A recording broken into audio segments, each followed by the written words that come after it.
you take an Uber ride, there are certain checks that have been done. So for instance, for a vehicle to be on the Uber platform, it must have the necessary documentation, it must have passed roadworthiness, it must have comprehensive insurance cover, and on top of that, the vehicle must have passed Uber vehicle inspections. Now, in addition to that, there are certain requirements that drivers who want to drive on the Uber application also need to meet. So these include providing necessary documentation in terms of identification, driver's license, etc., and also going through a rigorous background screening. Now, one of the exciting things that technology brings that really didn't exist before this technology was here was that before you even enter the car with your Uber driver, you will be able to have information on what's the Uber driver's name, what's the make, model, and registration of the vehicle, and you can validate before even starting your trip. And we always advise riders that if any of those things doesn't match, you should not get in the car and you should report that immediately to Uber.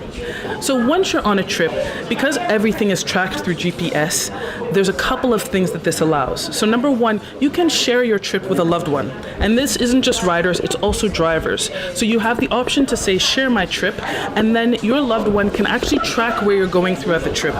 And in the unfortunate instance that something may happen on a trip, we also have that information so that we can help in investigations with law enforcement. So again, in the unfortunate instance that something should happen on a trip, people should have that comfort that every Uber trip is insured. Now, when we get to the end of a trip, this is where riders and drivers have the opportunity to rate each other and give each other feedback.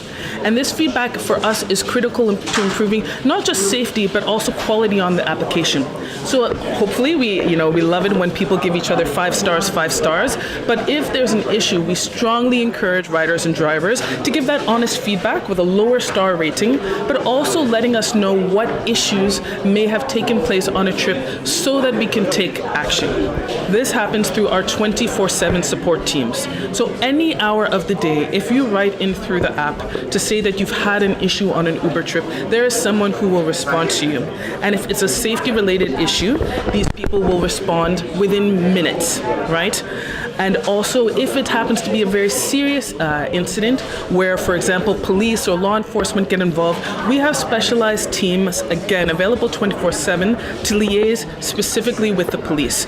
So that's kind of an overview of some of our safety features. Maybe a couple of other ones I'll mention are real-time ID checks. So we require drivers on a periodic basis to validate their identity.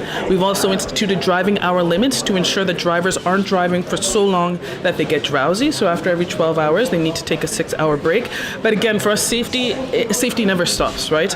This is something we're always going to continue to be innovating on. You'll see new features coming out, etc. But for us, it's absolutely critical.